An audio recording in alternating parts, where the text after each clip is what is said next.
নমস্কাৰ নিউজৰ বাতৰিলৈ স্বাগতম জনাই ষ্টুডিঅ'ৰ মজিয়াত মই পল দাস চাহক আজিৰ বাতৰি সাংস্কৃতিক তথা শৈক্ষিক নগৰী যোৰহাট চহৰৰ এটি অগ্ৰণী সামাজিক সাংস্কৃতিক স্বেচ্ছাসেৱী অনুষ্ঠান লায়ন্স ক্লাব যোৰহাট ডিচৈ ভেলীৰ উদ্যোগত 14 নৱেম্বৰ বৃহস্পতিবাৰে বিশ্ব মধুমেহ দিৱসৰ লগত সংগতি ৰাখি আয়োজন কৰা হয় এটি বিনামূলীয়া স্বাস্থ্য পৰীক্ষা শিবিৰ নিউজ ডাইৰেক্ট ৰিপৰ্ট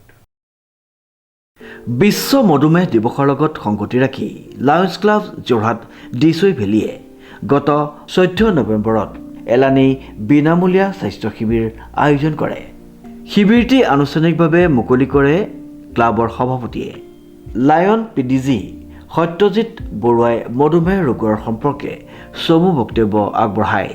যোৰহাট জিলাৰ স্বাস্থ্য বিভাগৰ যুটীয়া সঞ্চালকৰ সহযোগত স্বাস্থ্যকৰ্মী নাৰ্ছ চিকিৎসকৰ উপস্থিতিত 147 গৰাকী পুৰুষ মহিলাৰ মধুমেহ উচ্চ ৰক্তচাপ আৰু চকু পৰীক্ষা কৰা হয়।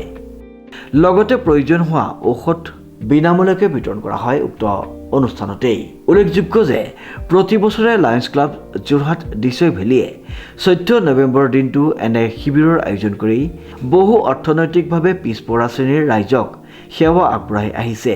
কেৱল সেয়াই নহয়, ডিচৈ ভেলী লায়ন্স ক্লাবে পথ সুৰক্ষা সজাগতা আৰু নিমপুলি ৰোপণেৰে এক নতুন বিপ্লৱ গঢ়াৰ চেষ্টাৰে অগ্ৰসৰ হোৱাটো জানিব পৰা গৈছে। ডিচৈ ভেলী লায়ন্স ক্লাবৰ সদস্যসকলে সদায়ে জনসাধাৰণৰ সেৱাত নিজকে জড়িত কৰি ৰাইজৰ অকুণ্ঠ সহায় বুটলিবলৈ সক্ষম হৈছে। Bureau' report news now.